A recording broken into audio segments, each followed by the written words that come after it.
Hello everyone, greetings from FICCI. Welcome to day 2 of the virtual school on IP. Today we will be conducting two sessions on two different topics. The first session will be conducted on intellectual property and big data, and the second session shall cover the importance of patenting for startups and MSMEs. Due to unforeseen circumstances, we had to cancel session 1 today scheduled at 5 p.m. The same has been rescheduled and will be conducted in due time.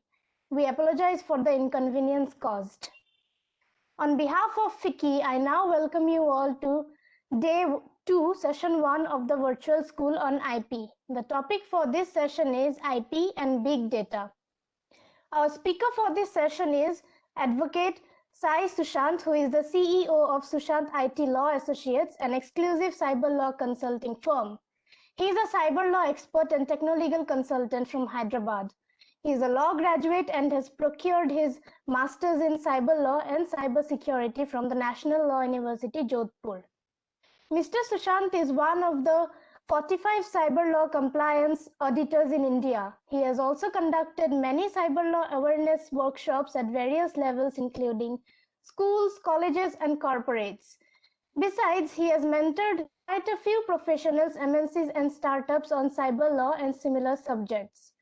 Furthermore, he had authored an e-book titled Websites and Indian Cyber Law and published several articles in national as well as international journals. His areas of specialization include cyber laws, cyber forensics, cybercrime investigation and analysis, cybersecurity, cloud computing, legal aspects, mobile law, digital evidence analysis, IPR, IT law compliance. He has published and presented a number of papers on cyber laws and allied subjects in many international and national journals and conferences. It is indeed an honor to have you with us in this session, and we welcome you, sir. For any queries during the session, the participants may type the same in the chat box and we shall put the same to the speaker. Now, I would like to hand over the session to Mr. Sai Sushant and would request him to make his presentation on the topic today. Over to you, sir. Thank you, Mona Lisa. At the outset, I would like to thank FICCI IP Forum and especially Divyesh and also Mona Lisa for this opportunity. And I'm here again with a very interesting topic called big data and intellectual property. Well, before I get into the presentation, I just thought I will just give you some kind of a overall idea about what I'm going to cover today in my presentation. See, basically, big data is something that is a part and parcel of almost all of us today, whether it's for different purposes, whether it's for professional purposes or education purposes or research purposes or for any other kind of purposes. And I believe that this big data is now become even more big with the advent of technologies like we have discussed yesterday, whether it's artificial intelligence or whether it's blockchain or whether it's Internet of Things. I think all of these have added more revolutionized approach towards big data. So I would try to touch upon some aspects relating to IPR, like ownership and infringement, and also the licensing aspects relating to big data and big data analytics as well. So this is the whole presentation just of my session today, and I hope that we'll have good interactive questions and discussions at the end of the presentation. So can we move on to the next slide, please?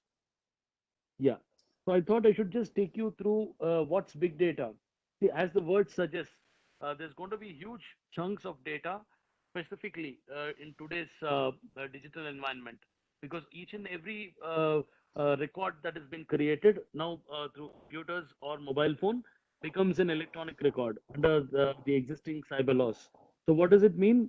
It means that there's going to be huge volumes of digital data, as you're able to see on the screen. It's going to be more huger than that, because with everybody joining the digital bandwagon, I think we're likely to see huge volumes and chunks of digital data, more specifically, shall I say, big data in the horizon. So that being the scenario, there are going to be different forms of big data, And I will also like to discuss about the different kinds of forms, which include structured, unstructured, and semi-structured formats. Can we go to the next slide, please?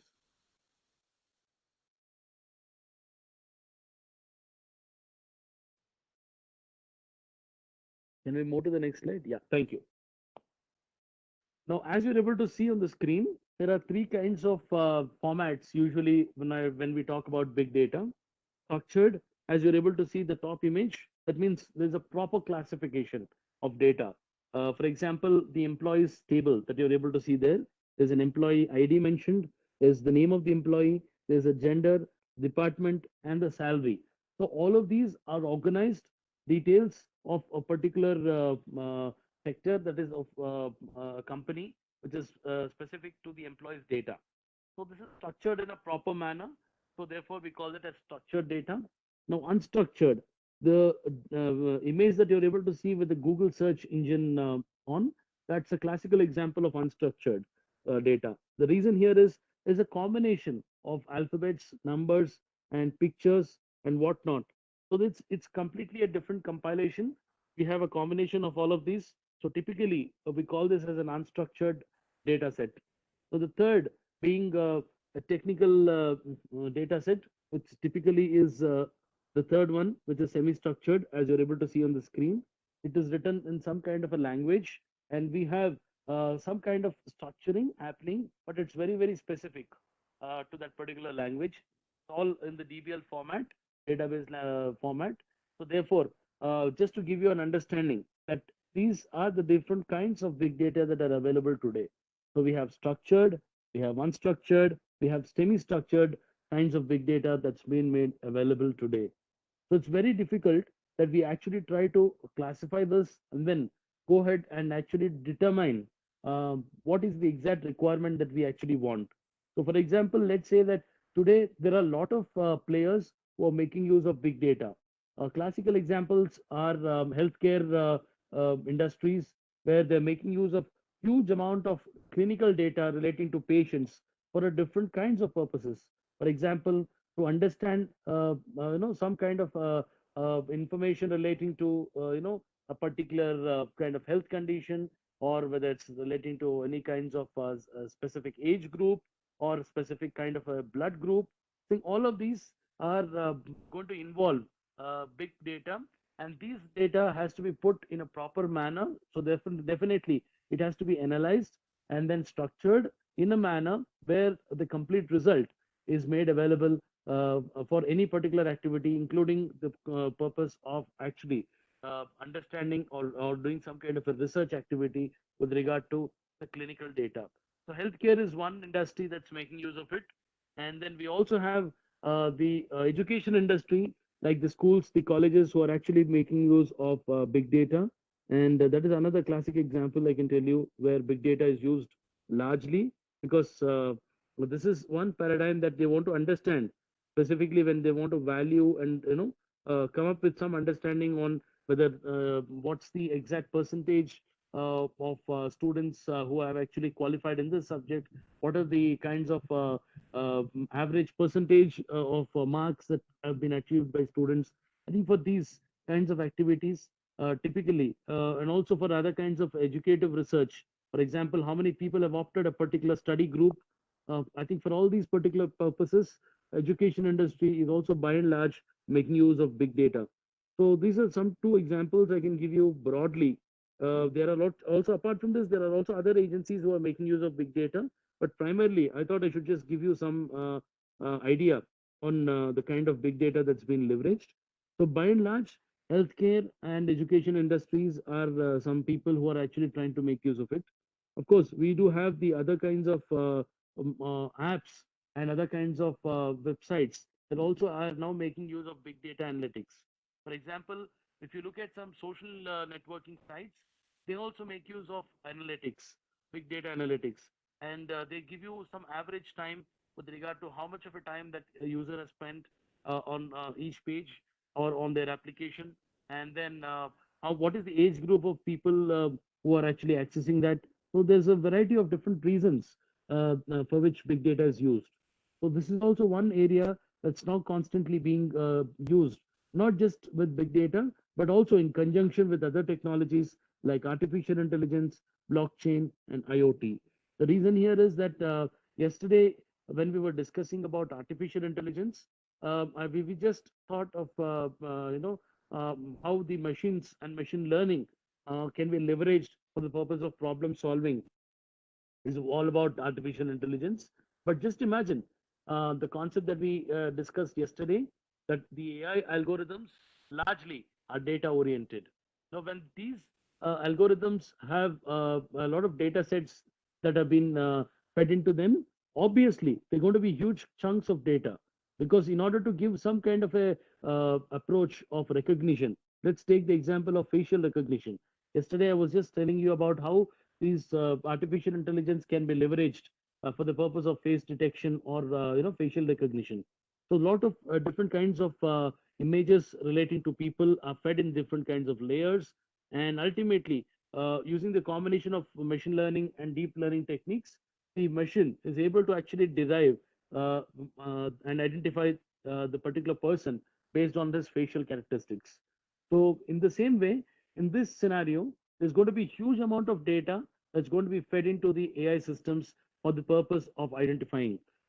In this scenario, big data also becomes very, very applicable because again, it's again huge chunks and volumes of both structured as well as unstructured and sometimes also semi-structured data that's also being fed into the AI algorithms. So in this kind of a scenario, there's going to be an interplay between artificial intelligence and big data, and that will be a different matter altogether when we talk about the intellectual property perspective. Because again, it's going to be bringing in some complex issues with regard to the ownership of the respective data that's actually being fed into the respective system. So one of the primary issues that happens with regard to big data and big data analytics is who owns this respective big data. That's going to be a complex question altogether, because ultimately data cannot grow on its own. So you would have to actually mine the data from various sources and then collate them and then structure them in a manner which is very much required for your understanding or for your particular analysis.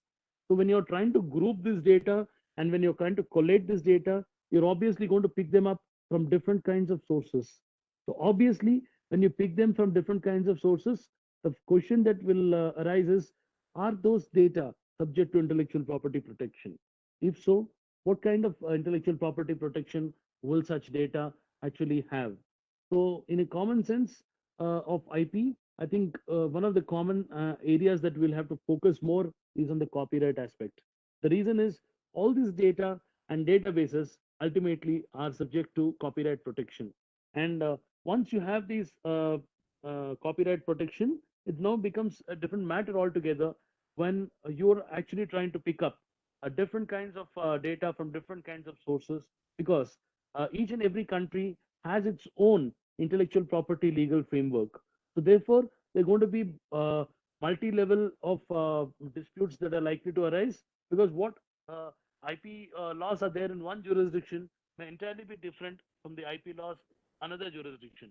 So in this scenario, I think it's going to bring in some kinds of cross-border related IP issues, specifically when I talk the light of big data, because ultimately the data is collected, mined from different sources altogether, and in case these are actually prone to copyright protection, then it becomes a different matter altogether, because merely data sets cannot be protected per se.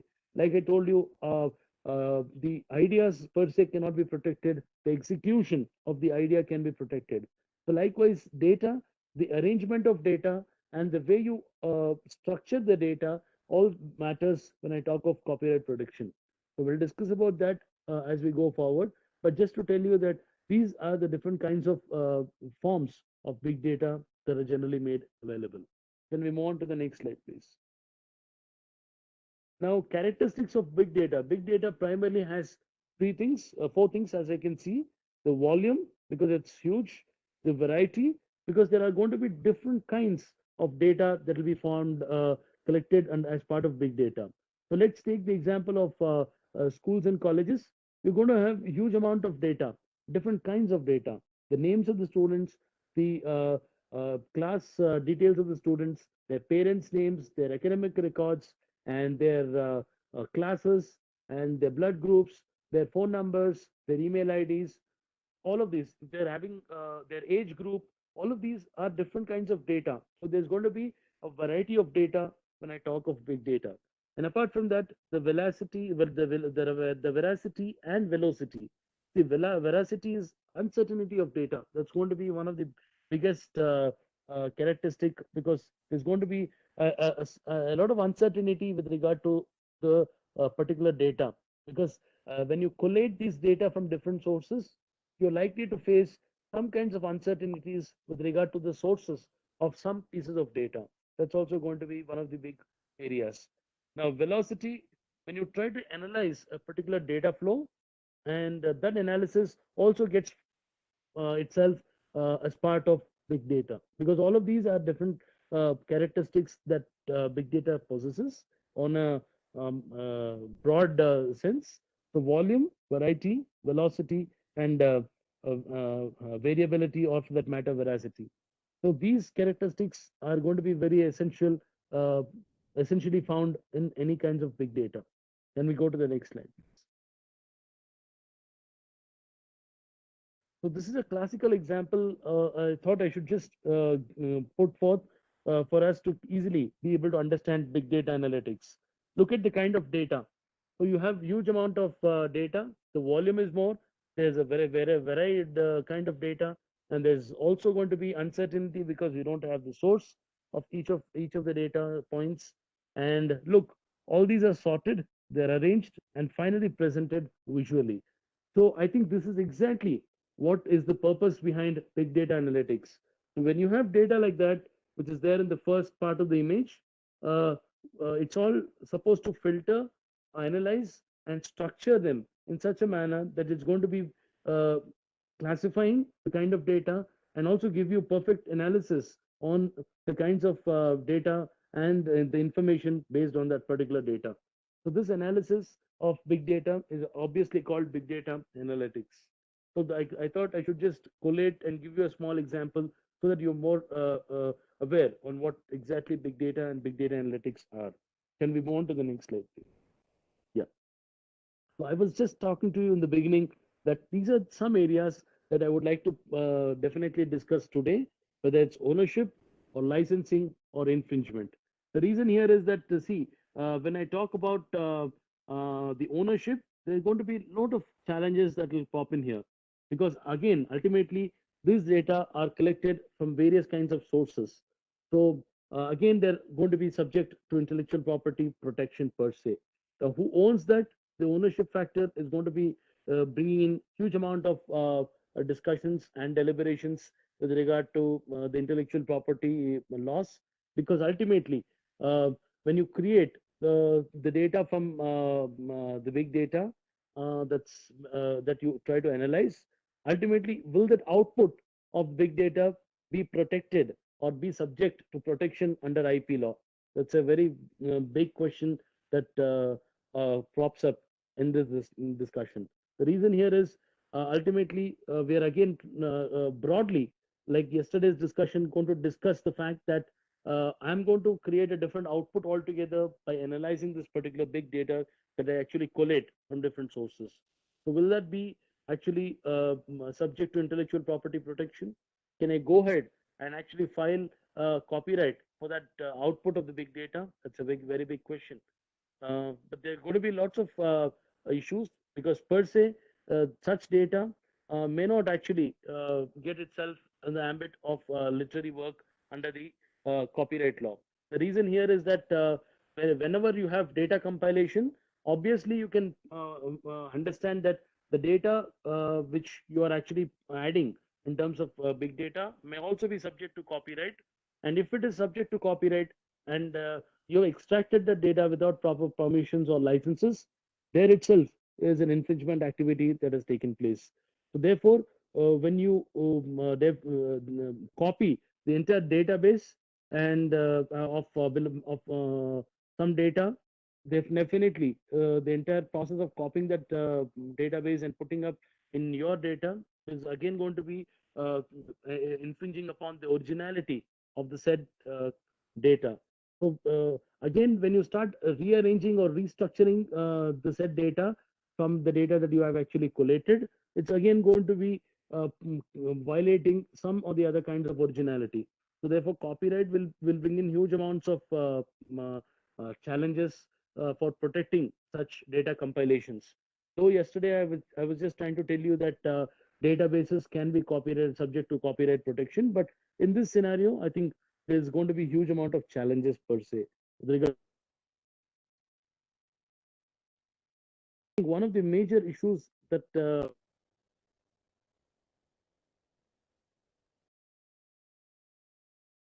data per se may not be patentable, but talk about patenting the data compilations that have been done using big data or big data analytics. I think there is somehow going to be some kind of a manipulation or some kind of issues that can happen when you analyze this data. Merely assembling or organizing this data into a proper format may not actually itself be eligible for patent protection. So that's also going to be one more challenge perspective. So the epitome of big data is that when you try to analyze the whole chunks of big data, and you're going to put it in a way that it's going to give you some kind of an analysis. Uh, it's again opening up new doors or new challenges, shall I say, from a patent law perspective also. Now, when you look at trade secrets, which are also one another form of protecting intellectual property, one of the biggest challenge I can tell you is when you actually want to use some kind of a data compilation that you've actually compiled using big data analytics as a trade secret, and you want to protect the same as a trade secret, then there are going to be two areas that will be primarily important. One, first is the economic value of the data, and the second, are there reasonable efforts being made to keep that as a secret matter? So therefore, if secrecy and economic value can be achieved, then that data set or that data compilation can be actually brought under the protection of trade secret per se. But big data and trade secret law, though they're actually clubbing and adding good value because they can seek protection under the said trade secret, they're still going to open up a lot of windows and doors for discussions. The reason here is when you compile, organize, and analyze this data, we such data free from any kinds of intellectual property infringements. And are you making enough efforts to keep that subject matter as a secret? If you're collating it from different sources, the element of secrecy actually gets disappeared thereafter. So this is also going to bring in some kind of challenges from a trade secret perspective per se. So, can big data thrive under the present IP legal framework? That's going to be a huge question, shall I say, because data cannot be reused meaningfully on a large scale, because ultimately it's going to be the insufficient information that's going to describe its pedigree and provenance. So, this is something that I thought of sharing with you. And apart from that, I feel that there has to be some kinds of other things that the law will have to consider. So specifically, when you talk about the protection of big data in the intellectual property per se, because merely arrangement of these data neither gives you any rights nor any kinds of protection per se. But each different system or big data and analytics tool has its own way of analyzing and structuring the data. So in that scenario, maybe to a certain extent, each of them might have an element of originality and maybe again subject to copyright protection. This is also something that cannot be completely ignored per se. So this is something that I thought of talking to you about ownership per se. Now let's go a bit more further and then talk about infringement. So definitely there's going to be somewhere down the line some amount of infringement that can take place when you're actually trying to make use of big data. The reason is when you collate these data and then this data is picked up from different sources, it is mined from different sources, definitely there could be a chance that such data that you are actually mining may be subject to copyright protection or intellectual property protection, and per se may contain certain kinds of infringed material per se.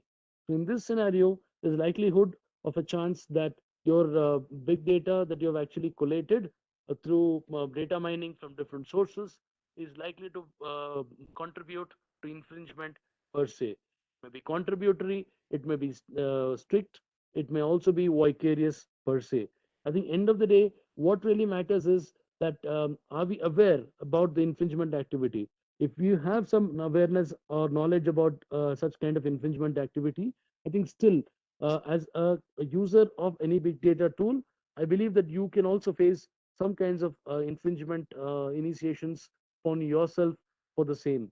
But what becomes important is just like yesterday's AI algorithms, if the big data tools themselves collate this information from different sources without any kinds of interference from your side, then in these scenarios, is the tool going to be responsible for the infringement?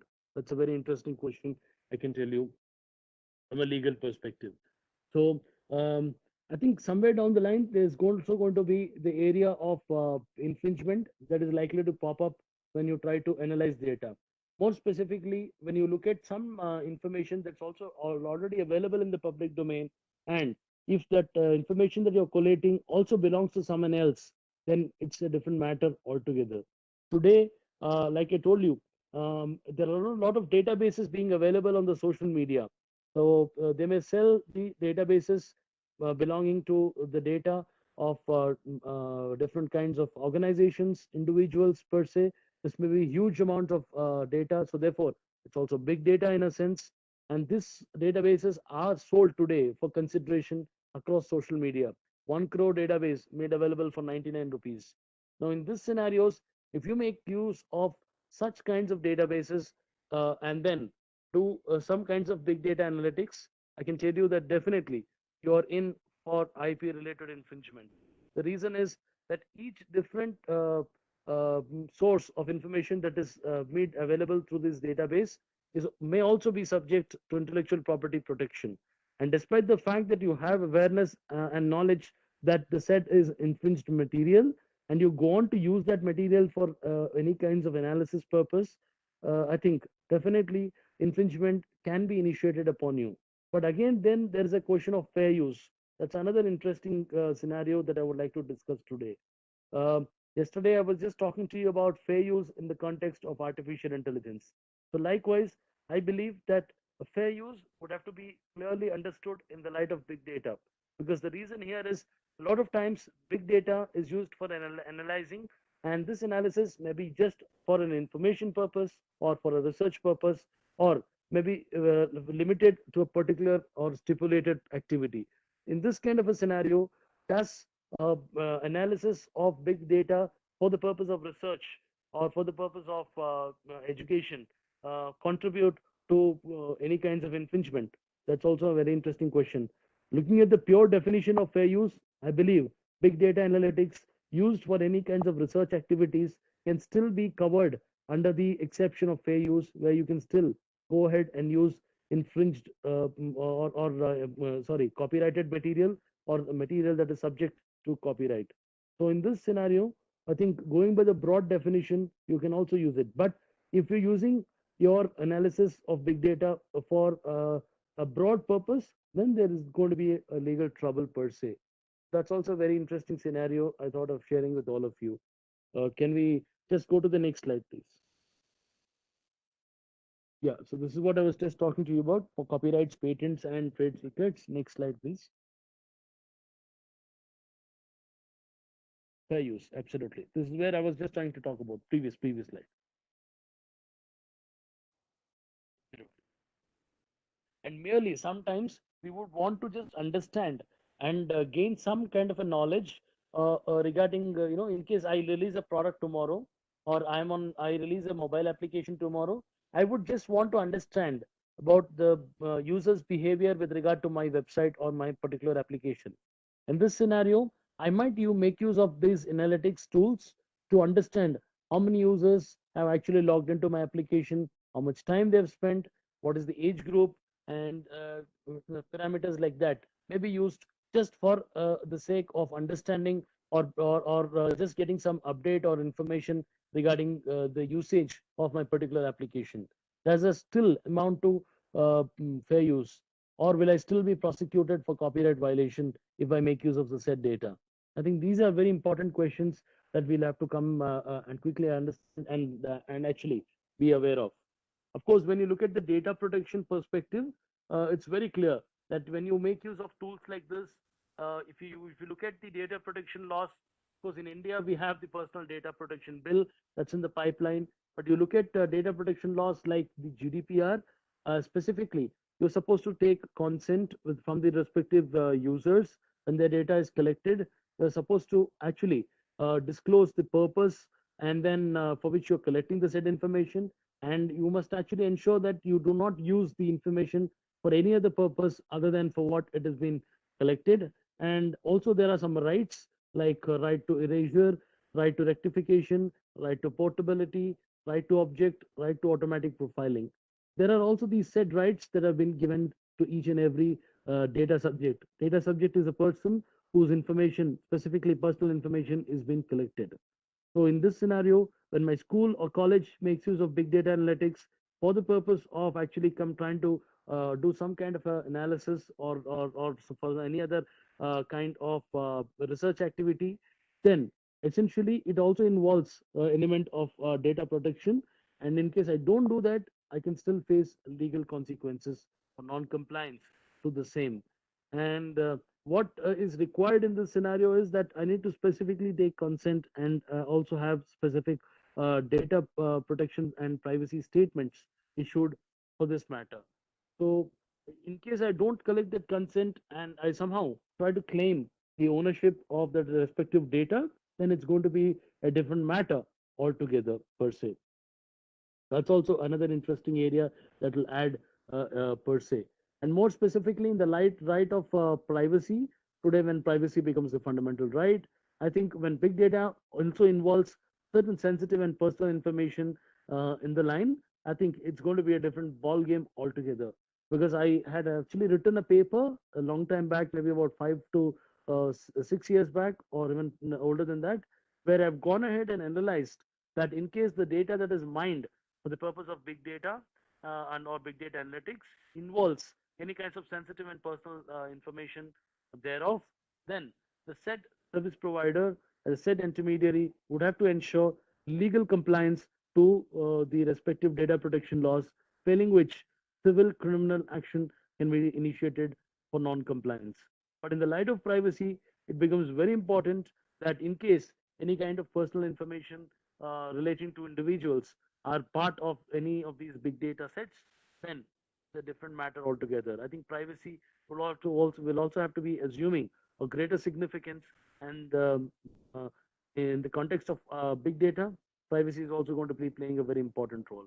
And when I talk of privacy, big data, intellectual property also is coming into picture. The reason here is that in case I try to make use of any kinds of data, which is obviously personal data, and I try to register some kind of copyright on my database, which is containing your personal data, then it's a different matter altogether. And if I sell that particular database or data compilation for consideration, I think it's not just going to be IPR infringement, but it's also going to bring in huge amount of compliance issues from a data protection and privacy perspectives also. So these are some things that I thought I should just also talk to you about. And next, let's just go next slide, please. Yeah, so infringement activities, as I was talking to you about, companies today are using a lot of these big data perspectives for different kinds of activities. Now, let's say that in case an e-commerce stores typically might analyze the data for understanding their sales patterns or with regard to some products, or companies can also go ahead and access different kinds of data relating to even patentable subject matters which are across different jurisdictions. In this scenario, it's going to bring in huge amounts of infringement activities with regard to the patentable data, because once the data is protected under any kinds of intellectual property, whether it's copyright or patent, and if it is belong to different jurisdictions, then you'll have to quickly realize that infringement will be huge. So that's also something that I would want to talk to you when I talk about big data. and IPR, because these are some things that these tools today, given the kinds of advancements that these applications have, I think it's going to be a different matter altogether.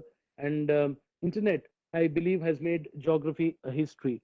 So given these scenarios, I think it's going to also bring in some jurisdictional issues for IP infringements per se. So that's also something that I can quickly see on the horizon. And I will also be able to tell you that see, the database is very unique creation, and once you create the particular data and database, then one cannot infringe or plagiarize or copy the same without proper license or permission from the respective owner. Whether you are actually trying to use that in a different matter or not, but infringement is going to become the heart of this issue, and I believe that this is also something that the copyright law will itself bring on the table. So this is also something that I thought I should share with all of you. And more specifically, when there is an involvement of Internet of Things, today I don't think that there is anybody without an IoT device, because anything that you have today, whether it's your refrigerator, whether it's your microwave oven, whether it's your air conditioner, or whether it's your mobile phone or smartwatches, in all these devices that are capable of getting connected to the internet become Internet of Things enabled devices. And these are likely to pop up huge amounts of big data because they are actually having a lot of interconnectedness. For example, let's take the example of a smartwatch. A smartwatch can be accessed not just from your watch, but also through a mobile application. Because given this interconnectedness that IoT has, it's going to be a huge amount of big data that's going to be involved in this kind of a scenario. So in this scenario, given the multitude of devices in real time, I think if there is going to be consumer data that's also going to be mined here, the laws of consumer protection also are likely to come in when I talk about this. And apart from that, there's also going to be some kind of an ambiguity when I do not have any kind of complete idea, or given the wide array of the disparate sources of the information that I actually collate. Because after all these is becoming a part and parcel of the internet that we are all part of. So I think in this scenario, information in the context of big data and IPR in the context of big data will bring huge questions that remain unanswered as far as the present IPR laws are concerned. So these are some things that I thought I should share with all of you. Can we move on to the next slide? When it comes to licensing, I think there's a different matter altogether when I talk of IP licensing in the context of big data. Because again, when I actually try to come into some kind of a licensing arrangements with regard to the big data that I collate, I will have to clearly define what's the data or what's the kind of data that I'm actually planning to license. And do I actually have legal ownership or license to actually give that particular data as a license to someone else? That's also going to be very interesting. Now, what's going to be the format that I'm actually likely to deliver this particular data? So the format of delivery also will be playing a very important role per se in terms of licensing. And licensing rights, what are the kinds of rights? Do I actually have the right to license it? That's one big fundamental question that have to ask myself per se. But all these are interesting questions that can pop up when I talk about the intellectual property licensing in the context of big data usage and restrictions. So I can probably go ahead and define which cases the big data that I'm actually licensing can be used, and if there are any restrictions, I can actually place those restrictions also per se here. And what about the derived works or the derivative works? So that's also a very, very important aspect when I talk about uh, intellectual property, specifically in the context of licensing.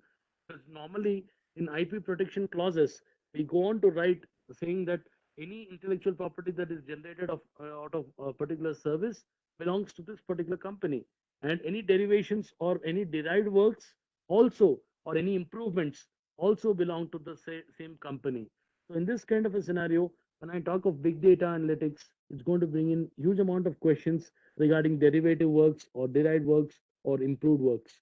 Because end of the day, I might have actually collated the data from different sources and analyzed and restructured and properly actually analyze, put them in a collate them in a different structural order using my own tools, and therefore it is a different matter altogether whether that said arrangement can be in a manner where it's violating intellectual property. That's the question that we'll all have to constantly be alive of.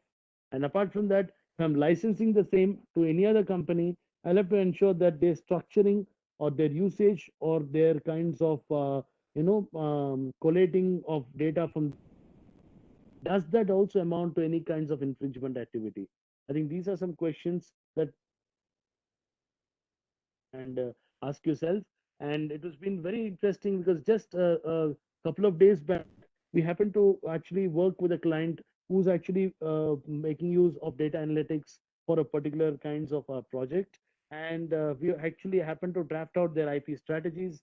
And it was very, very interesting and challenging per se to tell you that no, we had to consider all of these in place while we're actually drafting out our IP strategies. So all these questions will be some things that you'll all have to consider when you specifically discuss about big data in the context of IPR. And apart from that, when there are emerging technologies like AI and blockchain or IoT that add up, then it's going to bring in different kinds of legal policy regulatory considerations that we'll have to be alive of.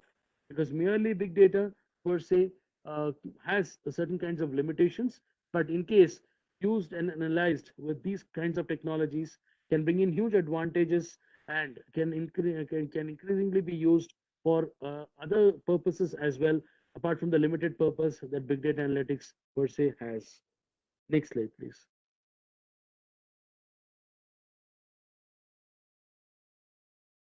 Yeah. So I thought given the limited amount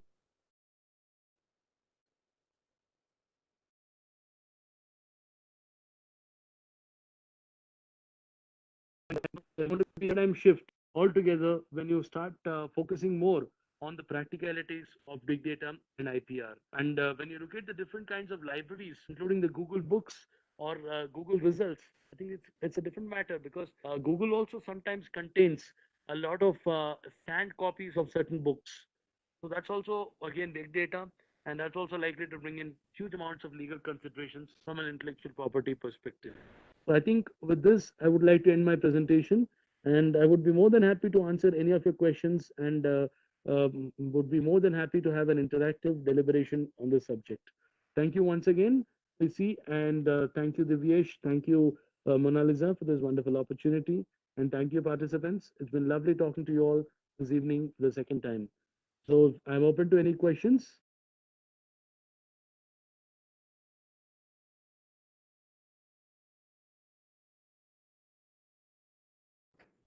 Thank you so much for such an insightful session, sir. Now I would like to proceed to question and answer session. If anyone from the audience has any question, please type the same in the chat box and we will put the same to the speaker. Mona Lisa, your voice is breaking. Oh, okay, sir. Now am I audible? No, you're still not completely audible. Your voice is still breaking. Okay, sir.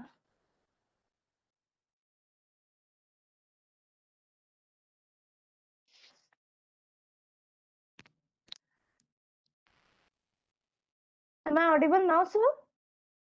No, it's still breaking. I think Shashant, can you hear me?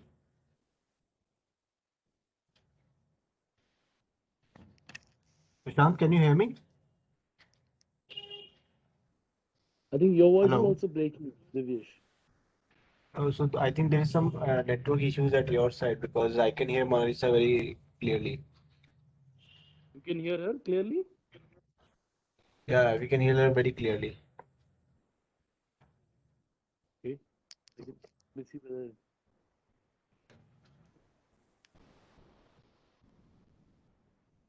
Okay, please go ahead. Thank you, sir.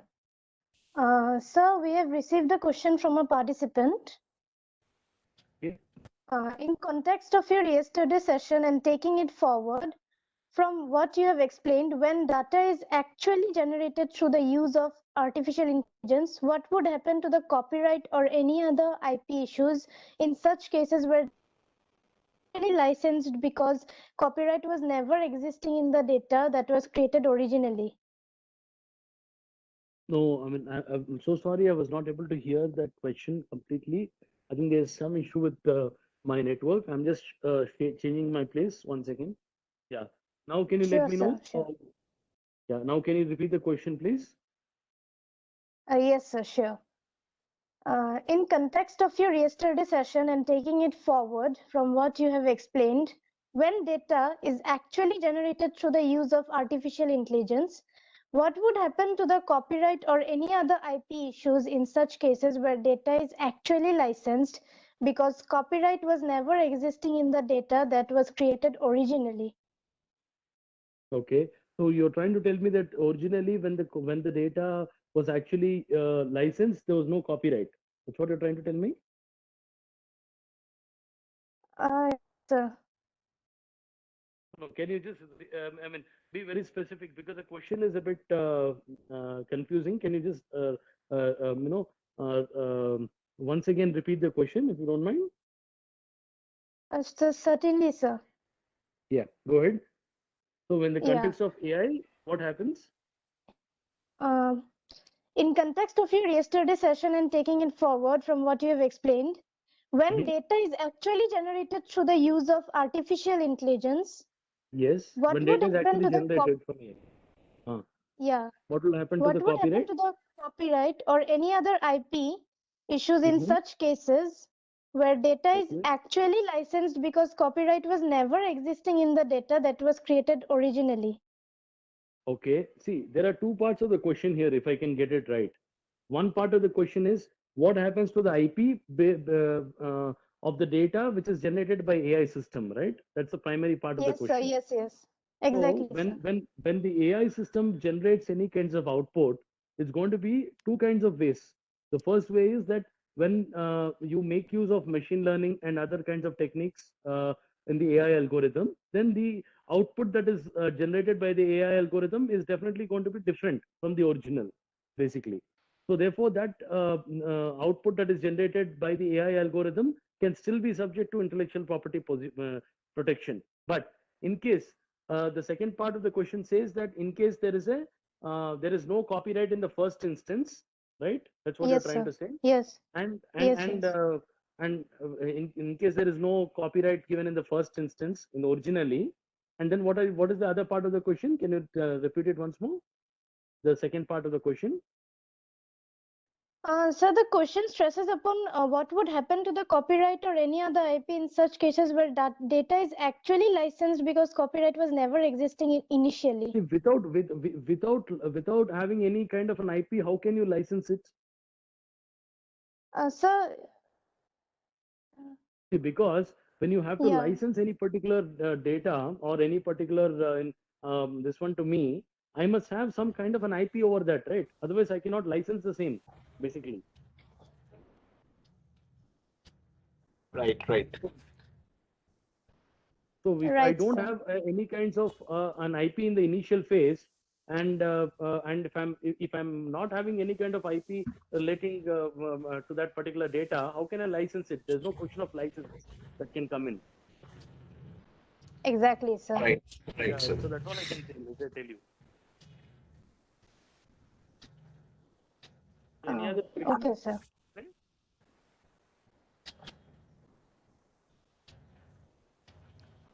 I think there was one question in the chat box, if I'm just looking at it, which talks about the fair use component. Yes, sir. A participant is asked the same. How can someone fairly use a particular part of big data without infringing copyright policy?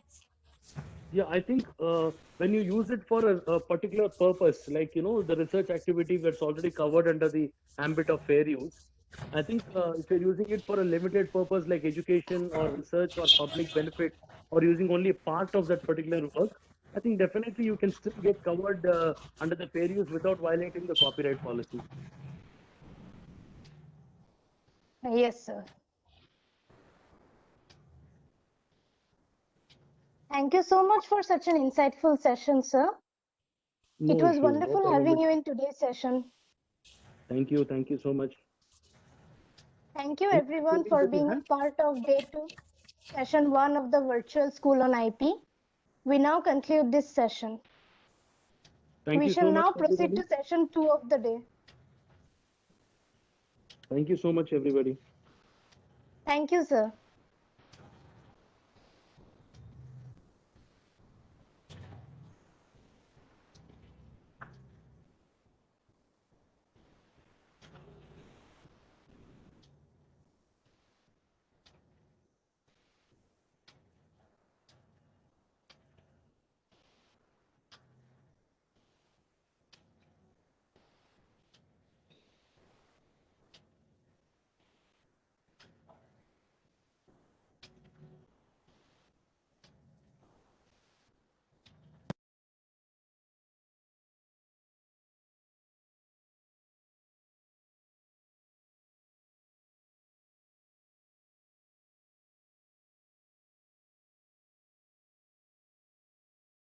Participants to hold for 2 minutes as we proceed to start the next session.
Welcome to day 2, session 2 of virtual school on IP. The topic for this session is importance of patenting for startups and MSMEs.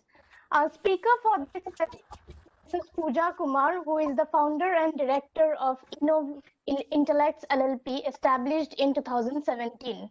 Mrs. Kumar is a registered patent agent and startup facilitator of Government of India. She holds a 13 years experience in intellectual property rights field. She has won gold medal in master's degree in microbial and food technology from Punjabi University, Patiala. Besides that, she is certified with patent management course and WIPO IPR course. She has achieved expertise in biotechnology, food technology, microbiology, and innovation and entrepreneurship and IPR. She is working as an IP consultant with different universities and colleges. She has established IPR cells in prominent universities and had delivered more than 50 awareness programs related to intellectual property rights for students, faculty, entrepreneurs, startups in different universities, colleges, and institutes. She has filed more than 150 patent applications, nearly 50 industrial design applications, and more than 60 copyright applications. The new venture started by Mrs. Kumar is Smart IP Academy, which trains students for patent analyst courses and also helps in upgrading skills of students in patent work. It is indeed an honor to have you with us in today's session, and we welcome you, ma'am. Thank you. For any queries during the session, the participants may type the same in the chat box, and we shall put the same to the speaker. Now, I would like to hand over the session to Mrs. Pooja Kumar and would request her to make her presentation on the topic today. Over to you, ma'am. Okay, thank you. So as the topic of the today's importance of intellectual property, importance of patent filing for startups. And what is startup? As you all know, startup is a young company that is founded by one or more entrepreneurs to develop a unique product or service in the market. So we have various examples of startups, like we have a Paytm, we have a Flipkart. Can you please show the next slide? Dipansh? Paytm is an Indian e-com activist. We have different startups जिनको पहले कोई नहीं जानता था, but अब सब बड़े easily उसको यूज कर रहे हैं. पेटीएम, फोन पे. पहले हम कभी हमें अगर आगे पैसे ट्रांसफर करने हैं तो we use to go post office या बैंक, हम लोगों को जाना होता था.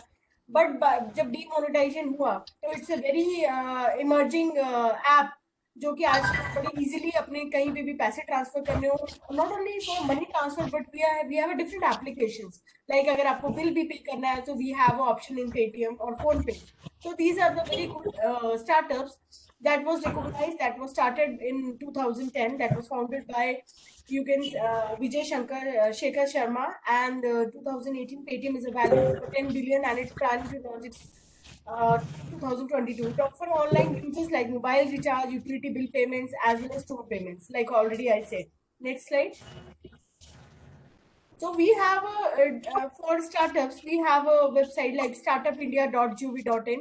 So they will give the awards and recognitions for the startups. जो startups आजकल recognized हो रही हैं, जो नए नए ideas लेके आ रही हैं, गवर्नमेंट उनको अवार्ड्स देती है, उनके काम के लिए उनको प्रोत्साहित करती है कि आपने जो काम किया, आपका जो आइडिया है, it's very value, it's uniqueness, it have a unique in the society. So we have different startups awards that was given by 2020. Next slide. ये Madhya organic food private limited startup है जिनको अभी अवार्ड मिला है 2020 में for their work that they have adopted chemical free, you can say chemical free, मतलब irrigation system. उन्होंने कोई केमिकल पेस्टिसाइड्स का यूज नहीं किया है, and they are the winner in the food industry or agriculture industry. Next, this is a startup of Bangalore. Okay, next the winner, again a new startup that have used aloe vera. Okay, they have developed aloe cells that created the world 100% eco-friendly and non-hazardous batteries. Use aloe vera as a replacement in the dry cell batteries of the clocks, flashlights, toys, etc. So again, they are the winner of the startup for the energy sector. Next slide. I have taken example of the IT students. They have developed a cost-effective naso filter. जब आपने देखा दिल्ली में इतना सारा pollution था, तब students के दिमाग में idea है क्यों ना हम एक naso filter बनाएं जो इस pollution से हमें बचाए. तो बच्चों ने IT के students ने एक naso filter बनाया जिसकी जो cost थी सिर्फ 10 rupees थी. You can't believe कि सिर्फ 10 rupees का एक product है जिसको patent इन्होंने file किया. ना ही patent, they have got award from the Technology Development Board Delhi for their achievement, for their invention. Next slide. This is the first prototype of naso filter which was developed in 2016 by the IT startup team, a mix of civil and mechanical engineering students. Nanotechnology was used to build the filters that can stick on the nasal orifice, which restrict the entry of particulate matters. The device price is only 10 rupees filter that you can cover your nostril with protection of 8 hours की जो duration है, जो इनका जो shelf life है, एक तरह से आप कह सकते हैं ये जो nasal filter की है वो 8 घंटे की थी. And I just told you that they got award from the startup like Technology Development Board for creating this promising new technology. Next.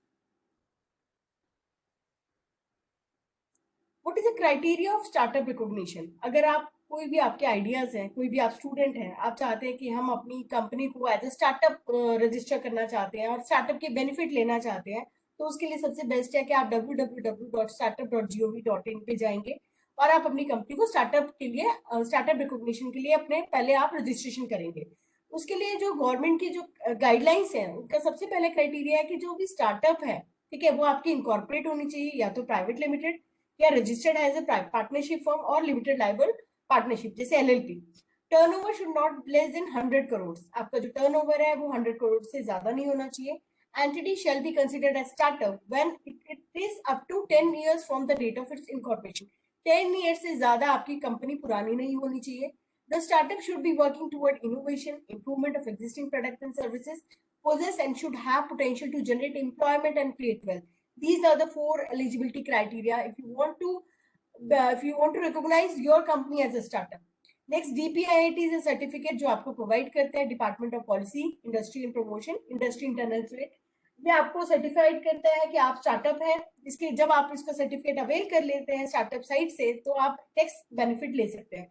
To access the tax benefit and easier compliance companies have to recognise as startup by DPIIT। Startup recognise DPIIT can also avail intellectual property benefit. देखिए I am also startup facilitator, तो हम लोगों का question होता है अगर कोई startup हमारे पास आता है कि अगर आपके पास स्टार्टअप का सर्टिफिकेट है तो आपको बेनिफिट मिलेगा पेटेंट फाइलिंग में, ट्रेडमार्क फाइलिंग में और डिजाइन फाइलिंग में। अगर आपके पास सर्टिफिकेट नहीं है तो आप नॉर्मल इंडिविजुअल जो पेटेंट फाइल की जो फीस होती है अटॉर्नी की और आपकी गवर्नमेंट फीस दोनों लगेंगी।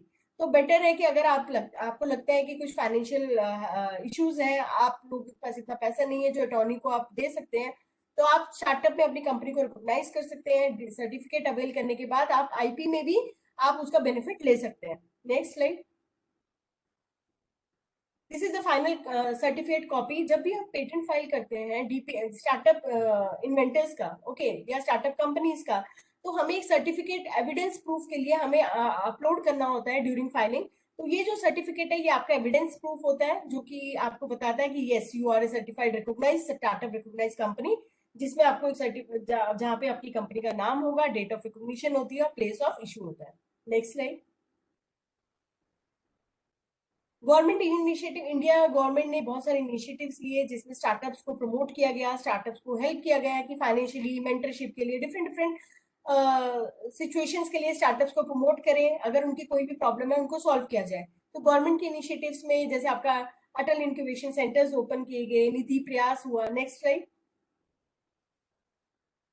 Startup India, Nidhi Prayas, startup India. Next.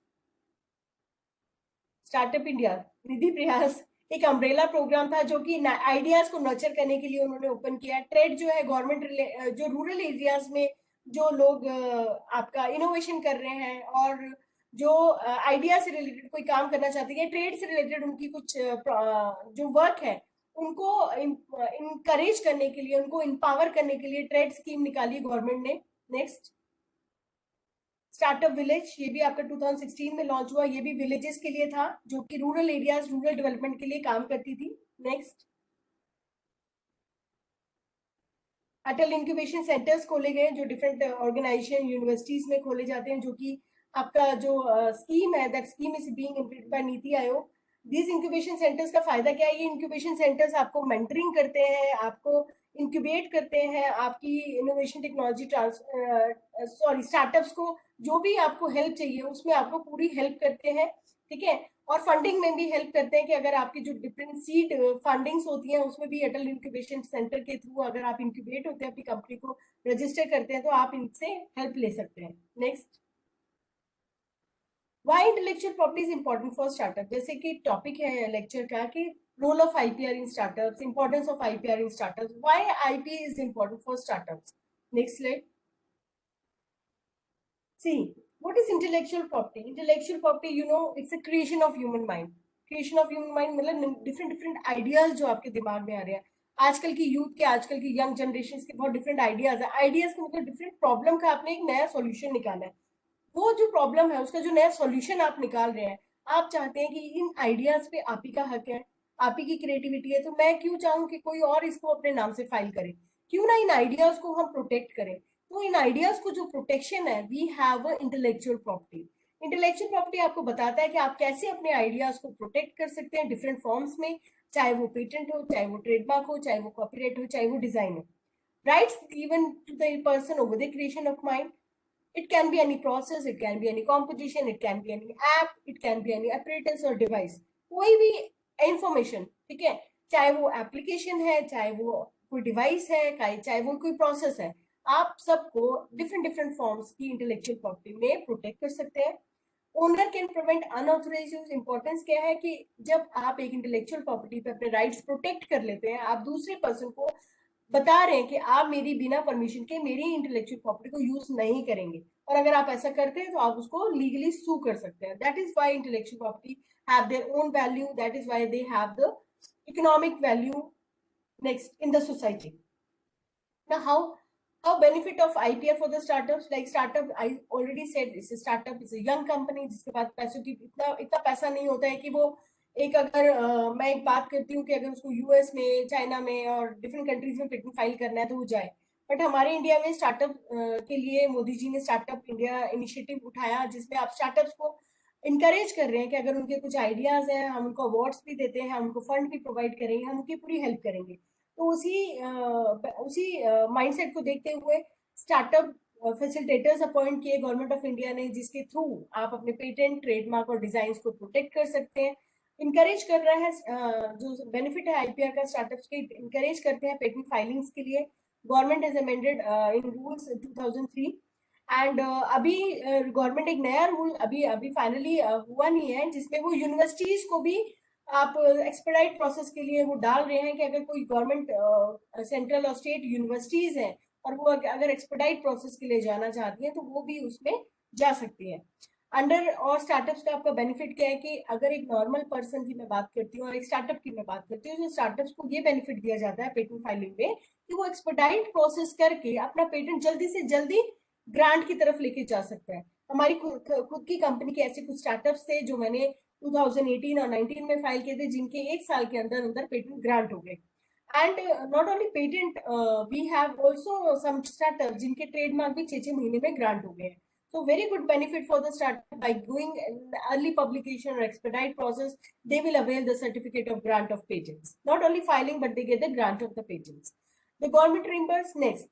अगर आप स्टार्टअप कंपनी है और एमएसएमई में भी आपका रजिस्ट्रेशन है, तो एमएसएमई भी आपको बहुत बेनिफिट स्कीम्स के थ्रू आपको बेनिफिट देता है। जैसे एमएसएमई में भी अगर आप स्मॉल एंटिटी हैं, कोई कंपनी अगर आप स्मॉल एंटिटी में जाते हैं तो 50% रिबेट मिलता है आपको पेटेंट फाइलिंग में। फॉर एग्जांपल अगर मैं लार्ज एंटिटी की बात करती हूँ तो लार्ज एंटिटी की जो फीस होती है वो 8,000 है। पर अगर वही लार्ज एंटिटी कि अगर कोई और कंपनी है जिसके पास स्मॉल एंटिटी का सर्टिफिकेट है और वो एमएसएमई रजिस्टर्ड है, तो उसकी जो फीस लगेगी वो 4,000 है। तो 50% फीस कंसेशन मिलता है। सेकेंड स्कीम जो है आपकी, जो भी स्टार्टअप्स एमएसएमई में रजिस्टर करते हैं अपने आप को, वो रिम्बर्समेंट के लिए भी अप्लाई कर सकते हैं। एमएसएमई के पास बहुत अच्छी स्कीम है जिसमें वो ऐसी स्टार्टअप, ऐसी कंपनी जो एमएसएमई में रजिस्टर्ड है, अगर आपने एक पेटेंट फाइल किया और आपका 1 साल में या 2 साल में जो पेटेंट ग्रांट हुआ है उसका जो भी खर्चा लगा है वो एमएसएमई आपको प्रोवाइड करता है। वैसे एमएसएमई की कुछ कंडीशन है कि आपका जो अमाउंट है वो, अगर आप इंडियन पेटेंट की मैं बात करती हूँ तो 1 लाख से ज्यादा अमाउंट नहीं देता है। 1 lakh up to 1 lakh rupees आपका रिम्बर्स कर देता है और उसके लिए आपको सारे बिल्स प्रोवाइड करने होते हैं एमएसएमई में। सेकेंड, आपका ट्रेडमार्क के लिए 10,000 अमाउंट वापस रिम्बर्स करता है। और डिजाइन का भी वो लोग कुछ अपडेट कर रहे हैं, तो डिजाइन का भी इन फ्यूचर आपके पास रिम्बर्समेंट का आ जाएगा। तो ये डिफरेंट एमएसएमई की कुछ स्कीम्स है जहां पे आप अपना पैसा वापस भी ले सकते हैं। Next, types of intellectual property rights. Like आपके जो भी आइडियाज हैं, we have different types of IP like trademark, design, copyright, patent, utility model and trade secret. Trademark आपको डिफरेंट नाम, डिफरेंट लोगोस के लिए ट्रेडमार्क मिलता है, ठीक है। कोई डिफरेंट आपकी आपने लोगो है आपके पास, आप अपनी कोई स्टार्टअप कंपनी है, ठीक है, अब आपने कोई नया नाम सोचा उसका, अब आप चाहते हैं उसको मैं रजिस्टर करना चाहती हूँ। अगर आप एक नॉर्मल प्रोसेस से जाते हैं तो एक अटॉर्नी, मतलब एक अपने जो नॉर्मल इंडिविजुअल चार्जेस लेते हैं 10,000 से 8, मतलब यू कैन से 10,000, 15,000, 20,000। बट अगर वही पेटेंट स्टार्टअप के थ्रू जाता है तो you have to give only the government fees. 4,000 रुपए देके आप अपना स्टार्टअप पे अपना ट्रेडमार्क रजिस्टर फाइल कर सकते हैं, ठीक है। अगर कंपनी की तरफ से फाइल हो रहा है तो 9,000 गवर्नमेंट फीस है। Next, design. इंडस्ट्रियल डिजाइन में भी आपको अब रिबेट दिया गया है स्टार्टअप्स के लिए। अगर आप एमएसएमई के थ्रू जाते हैं, सॉरी, आप अगर डिजाइन फाइल करते हैं तो डिजाइन फाइल में भी एसएमई, स्मॉल एंटिटीज और स्टार्टअप्स को बेनिफिट दिया जाता है, जहाँ पे आपकी जो फीस है वो बहुत कम लगती है। और नेक्स्ट आपका है डिजाइन, जो आपको मिलता है वो डिफरेंट आपकी ऐसे प्रोडक्ट जिसमें यूनिकनेस सिर्फ डिजाइन में, 2D 3D स्ट्रक्चर, शेप, ठीक है, कोई टेक्निकल फीचर आपका डिजाइन में प्रोटेक्ट नहीं होता है। सिर्फ डिजाइन की मैं बात करती हूँ, जैसे आपकी ऋतु वेयर्स की डिजाइन हो गए, ठीक है, जो शीट्स हम बेडशीट्स हम खरीदते हैं उसके ऊपर आपने देखा होगा डिजाइन रजिस्टर्ड, डिजाइन नंबर लिखा होता है, ठीक है। तो ऐसे ऐसे यूनिक डिजाइन जो आपको लगते हैं कि मेरा जो डिजाइन है बहुत बहुत ओरिजिनल है, बहुत नॉवल है, तो आप इंडस्ट्रियल डिजाइन में उसको प्रोटेक्ट कर सकते हैं। और इसका जो टर्म पीरियड होता है वो 10 ईयर्स के लिए होता है। 10 ईयर्स के बाद आपको अपने डिजाइन रिन्यू करने होते हैं। नेक्स्ट आपका था कॉपीराइट।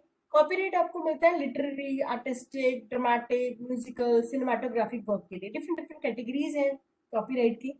अगर आपने कोई ऐप बनाया है, जैसे पेटीएम, फोन पे में की बात करती हूँ, तो ऐसे ऐप्स को आप कॉपीराइट के लिए फाइल कर सकते हैं, पेटेंट ऑफिस कहते हैं कि अगर आप सॉफ्टवेयर रिलेटेड इन्वेंशन फाइल करना चाहते हैं तो अगर सिर्फ एल्गोरिथम्स हैं, ठीक है, हार्डवेयर का लिंक नहीं है, तो आप उसको कॉपीराइट में प्रोटेक्ट करें। जब भी हम कोई कॉपीराइट प्रोटेक्ट करते हैं सॉफ्टवेयर कैटेगरी के लिए, तो आप हमेशा याद रखें आपको पेटेंट ऑफिस में ऑब्जेक्ट कोड और सोर्स कोड प्रोवाइड करना होता है, जिसमें वो लोग रन करके देखते हैं कि वेदर जो कोडिंग है वो आपने जो की है वो ओरिजिनल है, ये वर्क कर रही है या नहीं। उसके बेसिस पे ही आपको जो है पेटेंट ऑफिस अप्रूव करता है आपका सर्टिफिकेट। और अगर आप उसको सॉफ्टवेयर वर्क है और लिटरी कैटेगरी में फाइल करते हैं तब आपको ऑब्जेक्ट कोड और सोर्स कोड की देने की जरूरत नहीं होती।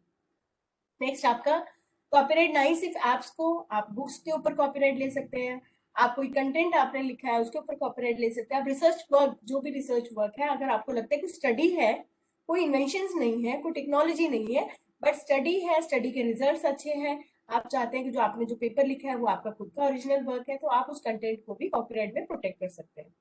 नेक्स्ट आपका है पेटेंट।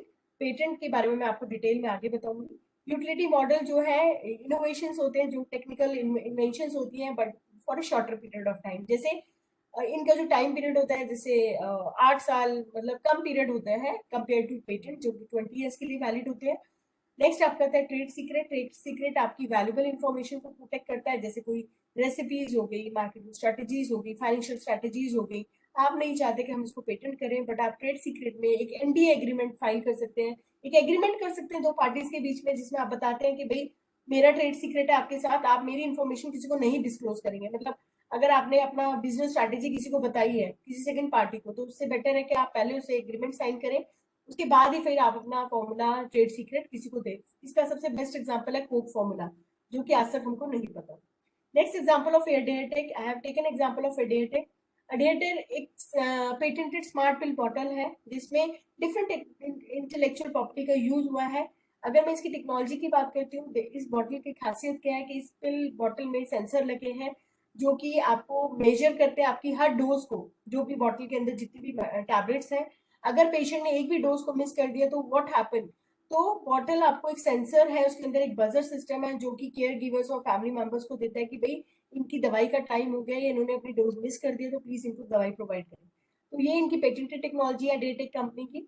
नेक्स्ट इंडस्ट्रियल डिजाइन, इसका जो यूनिक डिजाइन है बॉटल का वो डिजाइन में रजिस्टर्ड है, कंपनी का नाम जो है वो ट्रेडमार्क में रजिस्टर्ड है। जो मैनुअल है, जब भी कोई प्रोडक्ट आप खरीदते हैं, जो मैनुअल हमें मिलता है उसको आप कॉपीराइट में प्रोटेक्ट कर सकते हैं।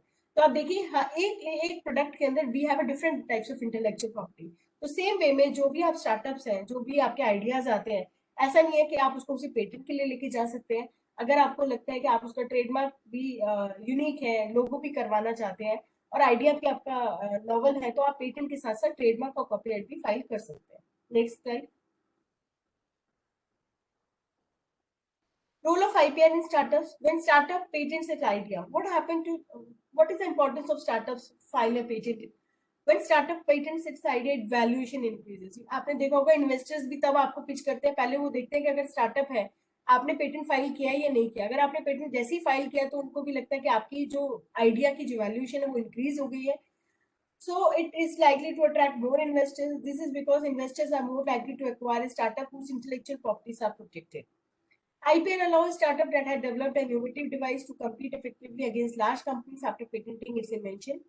If a startup has a unique unpatented invention, the larger rivals can easily copy, manufacture and market it, effectively negating the startup effort to create this invention.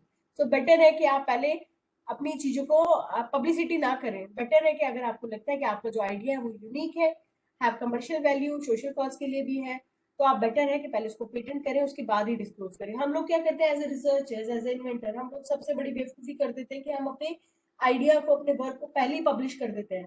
ठीक है, हमने उसको गूगल पे भी डाल दिया, हमने उसको फेसबुक पे भी डाल दिया, हमने उसको कहीं पे भी पब्लिश करने के लिए भी दे दिया। तो बेटर है कि first you file a patent, first you file a trademark, only then you disclose your work. After then you get a chance कि आपका जो लीगल प्रोटेक्शन है वो आपको मिल जाएगा। Next, once a startup has been granted a patent, it can be used for technology behind it for 20 years without fear that others will copy it. सबसे important point है कि जैसे ही आप अपनी कोई भी स्टार्टअप, कोई भी पेटेंट को, आइडिया को फाइल करते हैं, the day you file the patent, the right start from that day. It doesn't matter कि अगर एक पेटेंट आपका 4 साल में ग्रांट होता है तो 4 साल बाद आप टेक्नोलॉजी ट्रांसफर की बात करेंगे, नहीं। जिस दिन से आप पेटेंट फाइल करते हैं, एक तो आप फ्री हैं कि अब अगर आपकी कोई इन्वेंशन को यूज करेगा तो आप उसको लीगली सू कर सकते हैं। दूसरा बेनिफिट है कि आप तो अगर लगता है कि आपकी जो स्टार्टअप है, आपका जो आइडिया है वो बहुत ही अच्छा है, बहुत ही यूनिक है, मार्केट पोटेंशियल बहुत ज्यादा है उसका, तो बेटर है कि आप जैसे ही पेटेंट आपका पब्लिश हो जाए, आप उसके लिए कंपनीज फाइंड आउट करें जहां आप अपने अपने आइडिया को सेल कर सकते हैं। Next, what is a patent? Patent is a legal document that is issued by the patent office. It's a monopoly given by the government to the inventor. It's related to types of things. One is product and other is process. दो ही चीजों के लिए patent मिलेगा आपको, या तो product आपने कोई डेवलप किया या कोई प्रोसेस आपने डेवलप किया। टाइम पीरियड मैंने बताया 20 ईयर्स के लिए। Confined with geographical limit of country का मतलब है कि पेटेंट आपको इसलिए नहीं मिल रहा कि आप पूरे वर्ल्ड पे उसके राइट्स ले रहे हैं। Patent is only related to geographical limit. अगर इंडिया में आपने पेटेंट फाइल किया है तो आपके जो राइट्स हैं वो इंडिया में सिक्योर हो रहे हैं।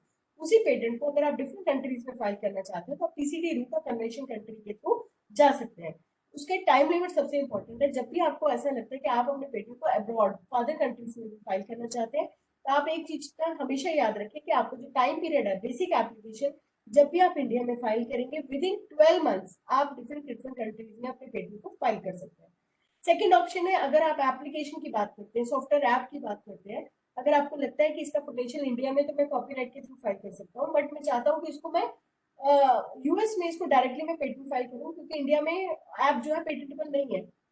तो आप पेटेंट ऑफिस से परमिशन के लिए भी अप्लाई कर सकते हैं कि आप मुझे परमिशन दे दीजिए, मैं अपना पेटेंट डायरेक्टली यूएस में फाइल करना चाहता हूँ। तो पेटेंट ऑफिस से जैसे आपको परमिशन मिलती है तो आप अपना पेटेंट डायरेक्टली भी patent office other like US में डायरेक्टली पेटेंट अपना फाइल कर सकते हैं। Next, skip next slide. Can software be patented? That I have already told. That software in India they are not patentable, but in US yes they are patentable. In India if you want to file a patent on that like IoT और AI से related जितनी भी चीजें आजकल निकल के आ रही है, जितनी भी नई नई टेक्नोलॉजीज है, आर्टिफिशियल इंटेलिजेंस, IoT से internet of things, IoT internet of things या आर्टिफिशियल इंटेलिजेंस की बात करती हूँ, तो सब में एक सिस्टम की फॉर्म में अगर आप अपने इन्वेंशन को क्रिएट करते हैं, एक डिवाइस की फॉर्म में, एक हार्डवेयर के साथ लिंक करके अगर आप दिखाते हैं तो it is easy. Otherwise patent office क्या करता है, उसको सेक्शन 3K में डाल देता है, जहाँ पे वो बोलते हैं कि एल्गोरिथम पर से इज नॉट पेटेंटेबल। एल्गोरिथम तब जब ऑब्जेक्शन आता है तो आपको रेक्टिफाई करना होता है कि नहीं हमारा हार्डवेयर भी लिंक्ड है, आपको हार्डवेयर दिखाना होता है, तभी पेटेंट ऑफिस जो है सॉफ्टवेयर रिलेटेड इन्वेंशन को ग्रांट करता है, अदरवाइज वो नहीं अलाउ करेगा आपको ग्रांट। पेटेंटेबिलिटी क्राइटेरिया क्या है? पेटेंटेबिलिटी क्राइटेरिया कि आपको जो भी आइडियाज आपके दिमाग में आए, जैसे अब सपोज मेरे दिमाग में आइडिया मुझे पिज्जा वेंडिंग मशीन बनानी है, ठीक है, पिज्जा वेंडिंग मशीन बनाने के लिए तो सबसे पहले मैं चेक करूंगी कि ऑलरेडी कभी कोई मार्केट में ऐसा कोई स्टार्टअप, ऐसी कोई कंपनी तो नहीं है जो पिज्जा वेंडिंग मशीन बना रही है। तो अगर ऐसी कोई मशीन ऑलरेडी अवेलेबल है तो मैं अपने क्लाइंट को एडवाइस करूंगी कि आपकी इन्वेंशन नॉवल नहीं है। पहला पॉइंट कि आपकी इन्वेंशन नॉवल होनी चाहिए, पूरे वर्ल्ड में कहीं पे भी उसका डिस्क्लोजर नहीं होना चाहिए, ना ही किसी बुक में, ना ही किसी पब्लिकेशन गूगल साइट पे। Second, non obviousness.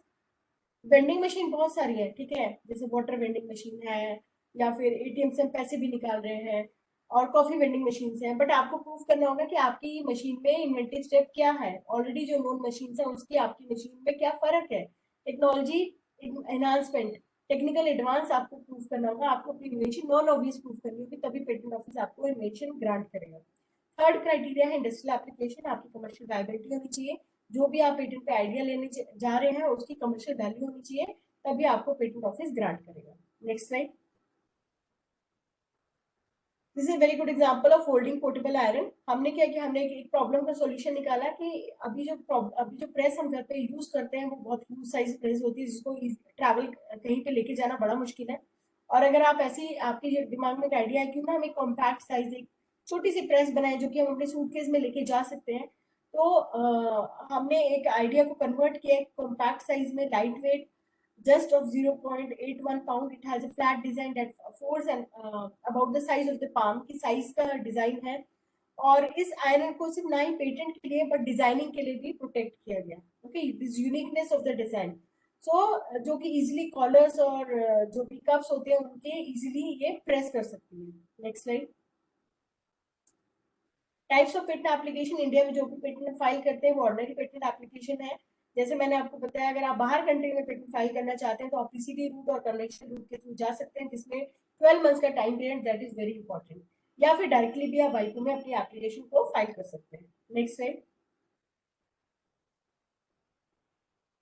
Who can file patent application in India? As a person, as an inventor, आप as a startup भी अपना patent application खुद से फाइल कर सकते हैं. लीगल रिप्रेजेंटेटिव आपका पेटेंट फाइल कर सकता है, जैसे पेटेंट एजेंट आपके पेटेंट एप्लीकेशन फाइल कर सकते हैं. आपकी स्टार्टअप फैसिलिटेटर्स भी आपके हेल्प कर सकते हैं पेटेंट फाइलिंग में. तीसरा, आपका जो कॉर्पोरेट्स है, जो एप्लीकेंट्स है, यूनिवर्सिटीज हैं, वो भी अपना पेटेंट खुद से फाइल कर सकते हैं. These are the three important person who can file their patent by their own. Next, either alone or jointly. Next, there are certain exclusions. Patent office कहता है कि ऐसा नहीं है कि सब कुछ आप कुछ भी उठा के लाएंगे और हम आपको अलाउ कर देंगे, जी लो जी ठप्पा मैंने लगा दिया, स्टैंप लगा दिया, आप पेटेंट ले जाओ. नहीं, पेटेंट ऑफिस कहता है देयर आर सर्टेन एक्सक्लूजन्स. जैसे कि atomic bomb type of inventions. आपने कोई एटॉमिक बॉम्ब बनाया और बोला कि जाओ जी मुझे इसको पेटेंट करना है. नहीं, आपको कुछ चीजों के लिए पेटेंट ऑफिस अलाउ नहीं करता कि आप इन चीजों पे पेटेंट नहीं ले सकते हैं. तो ऐसी इन्वेंशन जो भी हम पेटेंट फाइल कर देते हैं वो सेक्शन 3 और 4 में अगर लाई कर रही है तो पेटेंट ऑफिस आपको अलाउ नहीं करेगा पेटेंट लेने के लिए. जैसे कोई भी इन्वेंशन जो पब्लिक ऑर्डर के खिलाफ है, बल्गरी मशीन हो गई, ठीक है, या फिर ऐसी इन्वेंशन जो डिस्कवरी है, इन्वेंशन नहीं है, तो discovery kind of things, discovery kind of invention against are not patentable. Software app, again I have already told they are not patentable. Method of agriculture and horticulture is not patentable. Like devices are patentable. Device patent कर सकते हैं. Like अगर आपको कांटे को remove करना है, ठीक है, थॉर्न्स को रिमूव करने के लिए मैंने एक कटर बनाया है, तो उसको डिवाइस को पेटेंट कर सकते हैं. But method of treatment, method of growing mushroom, method of growing plants, method of growing roses, they are not patentable. Next, atomic energy is not patentable. Living things again, they are plants and animals again are not patentable. Mathematical और business method, business strategies जो है वो India में patentable नहीं है, but business strategies अगर मैं बात करती हूँ यूएस में तो वहां वो पेटेंटेबल है. Next slide.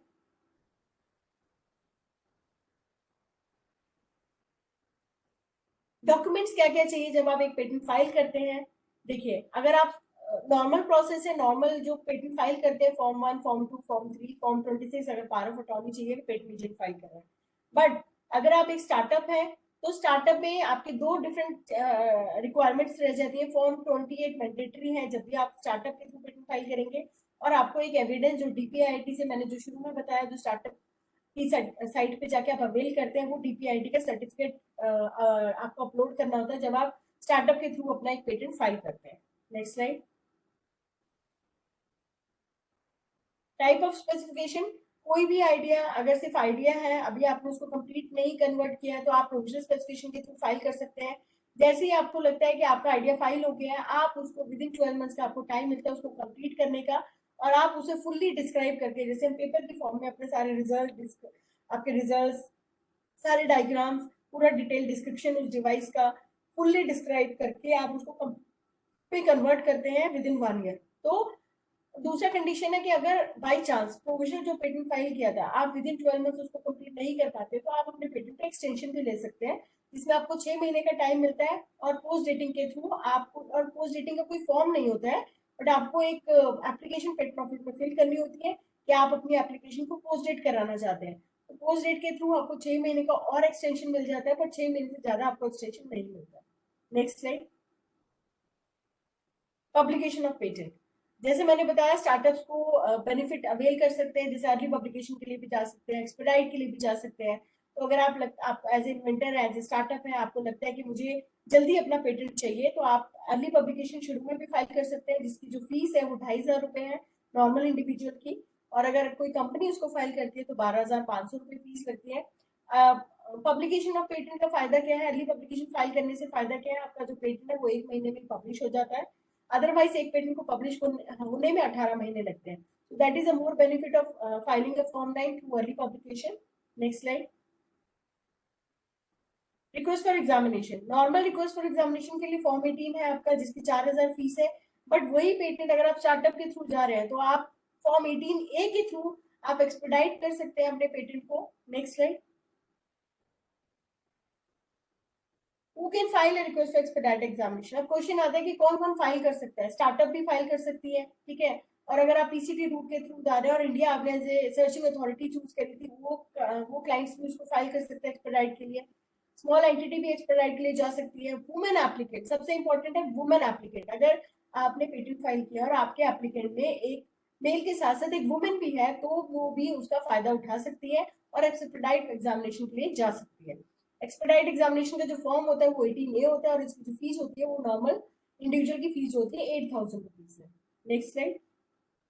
हाँ, गवर्नमेंट अंडरटेकिंग कंपनीज भी एक्सपेडाइट के लिए जा सकती है, जैसे IOCL वगैरह है। Applicant eligible for PPH highway. PPH highway एक आपका अभी एक एग्रीमेंट साइन हुआ था जैसे IPO और जापान के साथ, जहाँ पे आप PPH हाईवे के थ्रू अपनी एग्जामिनेशन को फास्ट कर सकते हैं। तो अगर उस फॉर्म में भी आप आपने PPH हाईवे को भी चूज किया तो भी आप एक्सपेडाइट के लिए जा सकते हैं। आप नॉर्मल रिक्वेस्ट को भी कन्वर्ट कर सकते हैं एक्सपेडाइट एग्जामिनेशन में, अगर आप उसकी रेलिवेंट एक्स्ट्रा फीस दें। जैसे 4,000 एक नॉर्मल एग्जामिनेशन फाइल ऑलरेडी आपने कर दिया फॉर्म 18 के थ्रू, अब आप चाहते हैं कि मुझे अपना एक्सपेडाइट में कन्वर्ट करना है, ठीक है, तो आप उसको रेलिवेंट अमाउंट जो फीस है 4,000 जो बचे हैं, जैसे मैंने बताया टोटल 8,000 फीस है, तो आप उसको एक्स्ट्रा पैसे देके जो आपकी बची हुई फीस है उसको पे करके नॉर्मल टू एक्सपेडाइट एग्जामिनेशन में भी कन्वर्ट करा सकते हैं। Next slide. ये एग्जामिनेशन फाइल हो गया। उसके बाद पेटेंट ऑफिस से ये एक FER इशू होती है जो कि जो एजेंट है उसके पास जाती है। अगर एप्लीकेंट ने खुद फाइल किया तो एप्लीकेंट के पास जाएगी, स्टार्टअप्स के पास जाएगी, जिसमें कंट्रोलर का नाम लिखा होता है और कुछ ऑब्जेक्शन होते हैं, जिसमें टेक्निकल और लीगल दोनों फॉर्मेलिटीज रहती हैं, कुछ रेफरेंसेस रहते हैं पुराने पेटेंट्स के जो भी पेटेंट ऑफिस ने सर्च आउट किए during examining your patent application based on novelty, based on inventive, based on industrial application. तो आपको इनका जवाब जो है 6 महीने के अंदर अंदर देना होता है। 6 महीने में आप जैसे जवाब देते हैं फिर आपका हियरिंग के लिए टाइम होता है। हियरिंग जरूरी नहीं सारे केसेस के लिए हियरिंग होती है, पर जहाँ पे वो एग्जामिनर सेटिस्फाई नहीं हुआ आपके रिजल्ट्स जो आपने कंपाइल करके पेटेंट ऑफिस सबमिट किए हैं, कुछ कुछ अगर इन्फॉर्मेशन फिर भी इनकम्प्लीट है या उसको जस्टिफाई करना है तो वो हियरिंग के लिए आपको इन्वाइट करते हैं। वीडियो कॉन्फ्रेंसिंग के थ्रू हियरिंग आप कर सकते हैं, फिजिकल हियरिंग कर सकते हैं, और उसके थ्रू आप कंट्रोलर के साथ डिस्कस करते हैं, अपने पॉइंट्स को जस्टिफाई करते हैं और उसके बेसिस पे आपका जो फाइनल पेटेंट है वो ग्रांट हो जाता है। Next slide. Pre grant opposition और post grant opposition. Pre grant opposition क्या होता है, जैसे ही पब्लिकेशन हुआ, पब्लिकेशन के बाद अगर आपको लगता है कि मुझे किसी के पेटेंट को अपोज करना है, ठीक है, अगर किसी ने फ्रॉडली किसी का पेटेंट फाइल किया, उसने आपका नाम नहीं डाला उसमें, तो आप किसी भी पेटेंट को प्री ग्रांट ऑपोजिशन के थ्रू फाइल कर सकते हैं, जिसके 7A हमारा जो फॉर्म है उसके डिफरेंट ग्राउंड्स होते हैं, ठीक है, डिफरेंट ग्राउंड्स, जैसे कि पहला ग्राउंड हो गया कि पहले से नोन थी ये इन्वेंशन, इसमें कोई नॉवेल्टी नहीं है। दूसरा ग्राउंड हो गया फ्रॉडली इसने लिया है। तीसरा हो गया कि इन्होंने पहले से पेटेंट ऑफिस को इंटीमेशन नहीं दिया फॉरेन फाइलिंग के लिए, ठीक है, तो डिफरेंट डिफरेंट ग्राउंड्स हैं जिसके बेसिस पे आप प्री और पोस्ट ग्रांट ऑपोजिशन अप्लाई कर सकते हैं। Next slide. Post grant opposition का टाइम पीरियड होता है 1 ईयर, प्री का कोई टाइम पीरियड नहीं होता है। पोस्ट ग्रांट ऑपोजिशन का मतलब एनीवन कैन फाइल, कोई भी फाइल कर सकता है। 12 मंथ्स का टाइम आपको ध्यान रखना है, ग्रांट के बाद विदिन 12 मंथ्स आप अपोज कर सकते हैं एप्लीकेशन को। इसके भी डिफरेंट ग्राउंड्स हैं जिसपे आप अपोज करते हैं आप एप्लीकेशन को on the basis of different grounds. और इसका जो फॉर्म है that is required 7 that pre grant के लिए 7A है और पोस्ट के लिए 7 फॉर्म है जो कि आप फाइल करते हैं for post grant opposition. Next. Finally आपका सब कुछ FER हो गया, रिस्पॉन्स आपने सबमिट कर दिया, हियरिंग होगी तो आपका जो पेटेंट एप्लीकेशन है वो ग्रांट की तरफ चला जाता है। जैसे ही पेटेंट ग्रांट होता है एप्लीकेशन कंट्रोलर को लगता है सब कुछ फुलफिल कर दिया आपने, लीगल फॉर्मेलिटीज, टेक्निकल फॉर्मेलिटीज, आपने हियरिंग का रिस्पॉन्स भी विदिन, जब भी हियरिंग होती है हियरिंग का रिस्पॉन्स भी आपको विदिन 15 डेज सबमिट करना होता है। जैसे ही आपने 15 डेज सबमिट करता है तो कई बार क्या होता है तुरंत भी रिप्लाई आ जाता है कंट्रोलर का डिसीजन, नहीं तो थोड़ा टाइम लगता है, और जैसे डिसीजन आता है उसी दिन आपका मेल आ जाता है नोटिफिकेशन कि आपका पेटेंट जो है ग्रांट हो गया है। और जैसे ग्रांट हो जाता है उसके बाद आपको एक मेंटेनेंस और रिन्यूअल फी पे करनी होती है। ओके, सो रिन्यूअल और मेंटेनेंस फी फर्स्ट 2 ईयर्स तो नहीं आपको पे करनी होती, जैसे ही 3rd ईयर शुरू होता है, 3rd ईयर से लेके 20 ईयर्स, क्योंकि राइट्स आपके 20 ईयर्स तक के लिए दिए जा रहे हैं पेटेंट को, तो आप कैलकुलेट कर सकते हैं पेटेंट ऑफिस के, जब आप फॉर्म एंड फीस में जाएंगे तो वहाँ पे पूरे टैबुलेटेड फॉर्म में फीस दी हुई है, तो आप हर साल भी पे कर सकते हैं, या तो आप पूरी 20 ईयर्स की भी कंपाइल करके पूरी कैलकुलेट करके आप इकट्ठा भी पे कर सकते हैं। नेक्स्ट।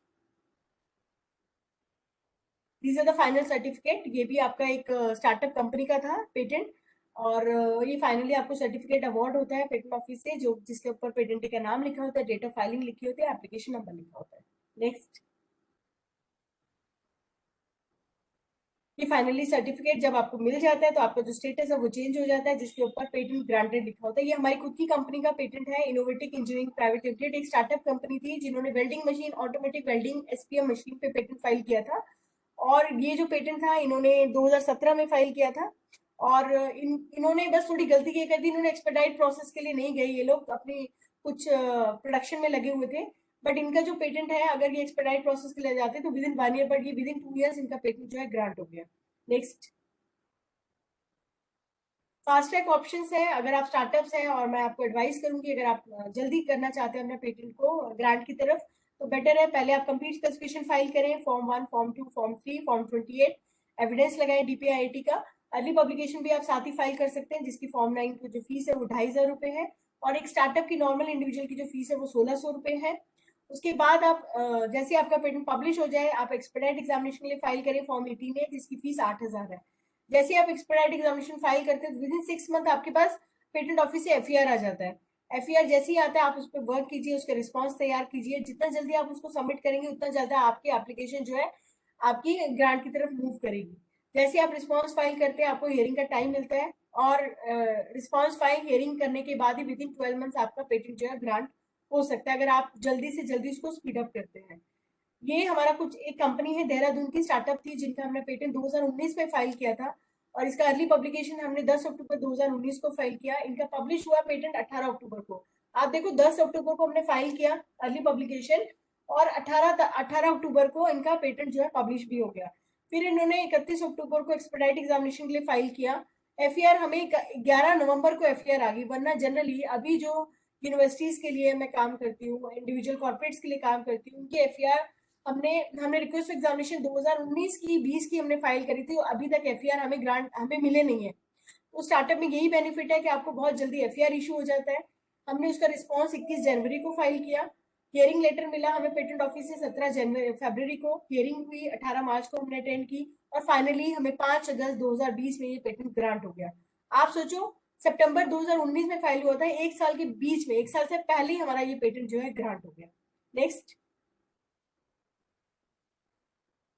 ये फाइनली उसी कंपनी का स्टार्टअप का सर्टिफिकेट है जो कि देहरादून की थी, और इनको हमने रिम्बर्समेंट के लिए भी अप्लाई किया है कि MSME में आप अपने जो अमाउंट आपका लगा था स्टार्टअप पे, वो आप रिम्बर्समेंट के लिए भी अप्लाई करें, और इन्होंने अपना सारे जो बिल्स है वो MSME में सबमिट किए हुए हैं। नेक्स्ट, तो ये बेनिफिट मिलता है आपको अगर आप स्टार्टअप है और अपना बेनिफिट लेना चाहते हैं स्टार्टअप के अंदर, तो आप अपना प्रोसेस है वो एक्सपेडाइट में जाए। प्रोसेस क्या ऑब्टेनिंग का पेटेंट, जैसे मैं ऑलरेडी बता चुकी हूँ। सबसे पहले हम लोग क्या करते हैं, पहले जो भी आपके आइडियाज हैं उसको हम सर्च करते हैं। जो भी स्टार्टअप हमारे पास आती है, जो भी अपना वर्क लेके आती है, चाहे वो ट्रेडमार्क हो, चाहे वो लोगो हो, चाहे वो डिजाइन हो, सबसे पहला हमारा क्राइटेरिया रहता है कि हम लोग पहले इंश्योर हो जाए कि जो भी वर्क आप लेके आए वो नॉवल है कि नहीं। उसके बेसिस पे हमें रिपोर्ट जनरेट करके क्लाइंट को भेजते हैं, जिसपे कुछ ऑब्जेक्शंस होते हैं। अगर मुझे लगता है कि वो आइडिया नॉवल नहीं है, तो हम क्लाइंट को एडवाइस करते हैं कि बेटर है कि आप इसको पहले मॉडिफाई कर लें, उसके बाद ही इसको फाइल करें।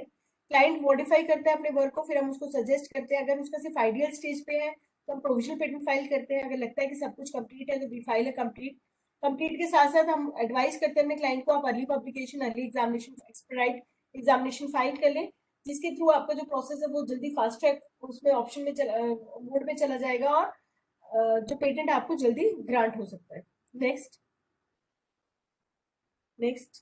these are the success stories of my company. As I have already given example of innovative welding solution, is again startup of here in UP.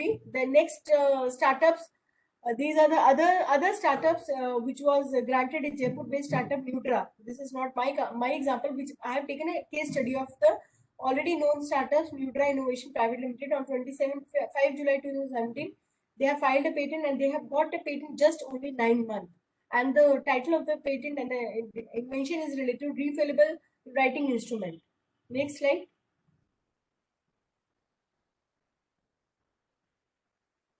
Fastest patent grant in 113 days. Again, Hyderabad-based startup company, that this Optimum Drugs, they have filed a patent. This again is startup. They have a DPIIT certificate, and they have also got a patent within 113 days. Okay. Next.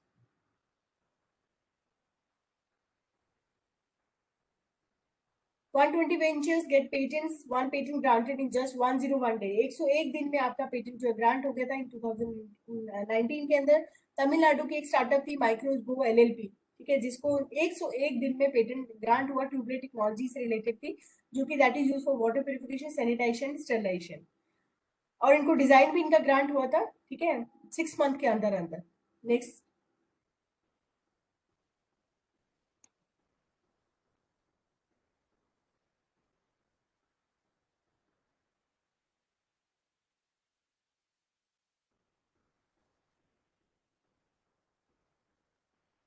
Divansh, next slide.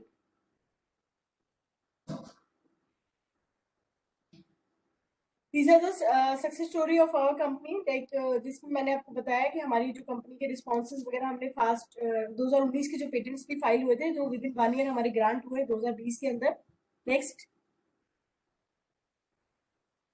ये finally उनके certificates हैं startups के. ये trademarks में भी हमारे कुछ startups थे जैसे एंड्रे सॉल्यूशंस, क्यूरेक और वीडीटी पाइपलाइन इंटीग्रेटेड. ये सब स्टार्टअप कंपनीज हैं जिनके 6 महीने में हमारे ट्रेडमार्क भी रजिस्टर हुए हैं.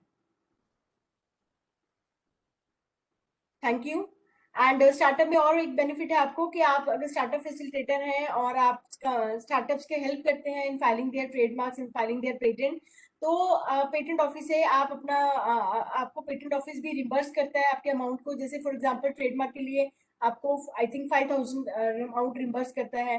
पेटेंट फाइलिंग अगर आपने किया 10,000 रिम्बर्स करता है. अगर आपका पेटेंट ग्रांट हो गया आपकी कंपनी का तो आपको 20,000 रुपए जो स्टार्टअप का जो रिम्बर्समेंट है वो आपको मिलता है. सिर्फ उनको जो स्टार्टअप फैसिलिटेटर्स है और स्टार्टअप के लिए काम कर रहे हैं, स्टार्टअप के थ्रू उनके हम लोग पेटेंट फाइल करते हैं. तो आपको सारे डॉक्यूमेंट्स पेटेंट ऑफिस में सबमिट करने होते हैं with all the evidence and proof. जो भी आपके सर्टिफिकेट, जो भी कंपनी का आपने फाइल किया है पेटेंट, उनके सर्टिफिकेट्स, ग्रांट के सर्टिफिकेट्स, उसके बाद ही वो लोग आपको पैसा जो है रिम्बर्स करते हैं. So that's all about startups. Now, if you have any queries, you can ask. Thank you so much for such an insightful session, ma'am. Now Thank I you. would like to proceed to question and answer session. If anyone from the audience has any question, please type the same in the chat box and we will put the same to the speaker. Vishal Shekhar is saying very good. Thank you. Thank you, Vishal.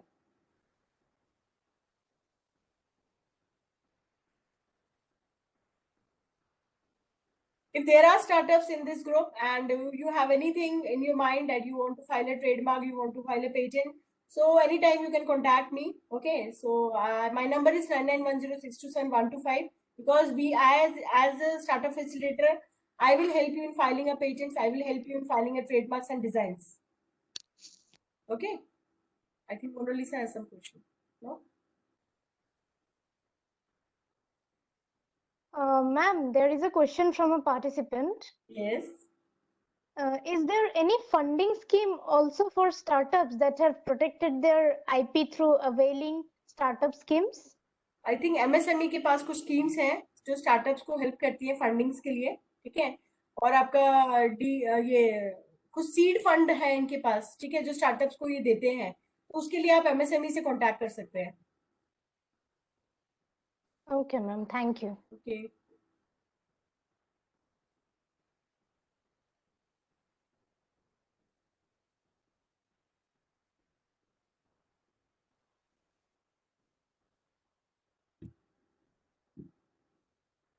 If we have no more questions from the participants, then we are going to end the session. Thank you.